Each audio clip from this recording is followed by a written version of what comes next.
Very good morning. RPF SI and constable 30th day ఏం చదవాలి అనేది మనం చూద్దాం. దాంతోపాటు 29th డే వరకు ఏం చదివారు అనేది కూడా కొన్ని ప్రశ్నలు వేస్తాను. ఈ 30th డే తర్వాత 4-5 days మళ్ళీ రెస్ట్ తీసుకొని పర్ఫెక్ట్గా ఇప్పటివరకు చదివినవన్నీ కూడా రివిజన్ చేయండి. రివిజన్ అనేది చాలా చాలా ఇంపార్టెంట్. ఓకేనా? సో మన యొక్క యాప్ లాస్ట్ బెంచెస్ హబ్ అనే యాప్ని డౌన్లోడ్ చేసుకోండి. లింక్ డిస్క్రిప్షన్లో ఇచ్చాను. టెలిగ్రామ్ ఛానల్లో కూడా జాయిన్ అవ్వండి. దాని యొక్క లింక్ కూడా మీకు డిస్క్రిప్షన్లో అవైలబుల్ ఉంది. మన యొక్క యాప్లో కోర్సెస్ ఉన్నాయి. ప్రతి ఒక్కరు కూడా సీరియస్గా ప్రిపేర్ అయ్యే వాళ్ళు తీసుకొని ప్రాపర్గా ప్రిపేర్ అవ్వండి. సో 29th డే రోజు ట్రైన్స్ కొంత భాగం చదవమని చెప్పాను.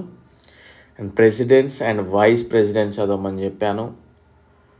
వార్స్కి సంబంధించి చదవమని చెప్పాను.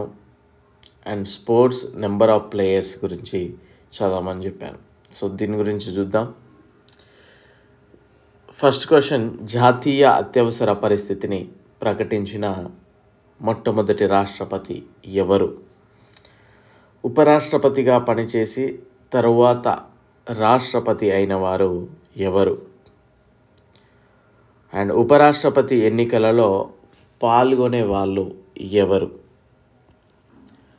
ఉపరాష్ట్రపతి తొలగింపుకు సంబంధించిన బిల్లును మొదటగా ఎక్కడ ప్రవేశపెట్టాలి?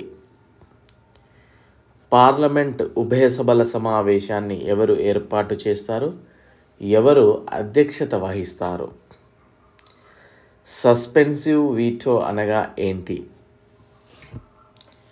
రాష్ట్రపతి ఎన్నిక ఎన్నవ ప్రకరణ? బ్రిడ్జ్ అనే క్రీడలో ఎంతమంది ఉంటారు? రగ్బీ అనే క్రీడలో ఎంతమంది ఉంటారు? మనం వార్స్కి సంబంధించి కూడా పానిపట్టు యుద్ధాలు ఎప్పుడు జరిగాయి, ఎవరెవరి మధ్య జరిగాయి అనేది తెలియజేయండి. అండ్ నెక్స్ట్ వచ్చేసి తరైన్ వార్లు ఎప్పుడు జరిగాయి, ఎవరెవరి మధ్య జరిగాయి అనేది కూడా తెలియజేయండి. ఓకే, సో 30th డే మనం ఏం చదవాలి అనేది మనం చూద్దాం. And NTPC group D online live coaching మీకు ఫస్ట్ నుండి స్టార్ట్ అవుతూ ఉంది. జాయిన్ అవ్వాలి అనుకునే వాళ్ళు మీరు టెలిగ్రామ్లో జాయిన్ అవ్వండి. ఫస్ట్ అందులో ఫీజు డీటెయిల్స్ అంతా ఉంటుంది, చూడండి. సో 30th డే మనం కనుక చూసినట్లయితే ట్రైన్స్ని కంప్లీట్ చేసేయండి. ట్రైన్స్ అనే టాపిక్ కంప్లీట్ అయిపోవాలి. Parliament very big chapter, parliament కూడా చదవండి. అండ్ జీవులు శ్వాసక్రియ విధానాలు అంటే ఏ జీవి ఏ అవయవం ఉపయోగించి శ్వాసక్రియ నిర్వహిస్తుంది అనేది తెలియజేయండి.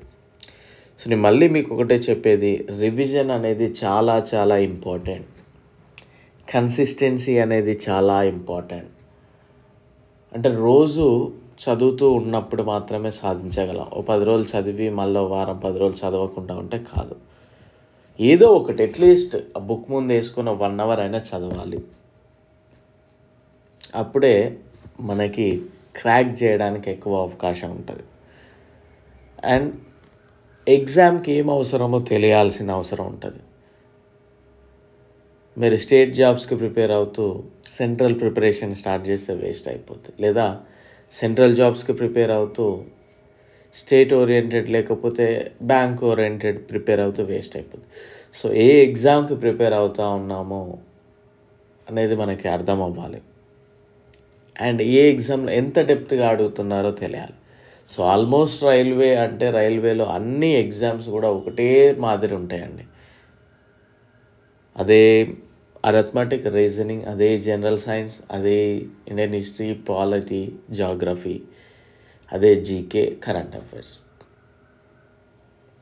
బట్ ఇందులో మనం ఏ ఎగ్జామ్కి ప్రిపేర్ అయితే ఏ సబ్జెక్ట్ మీద ఎక్కువ ఫోకస్ చేయాలి. అఫ్కోర్స్ గ్రూప్ డిలో అరిథమెటిక్, రీజనింగ్, సైన్స్ ఎక్కువ ఫోకస్ చేస్తాడు, సోషల్ తగ్గిస్తాడు. అదే ఎన్టీపీసీలో సోషల్ మీద ఎక్కువ ఫోకస్ చేస్తూ ఉంటాడు. సో ఈ విధంగా మనం తెలుసుకోగలగాలి, అప్పుడే సక్సెస్ అవుతాం. ఓకేనా?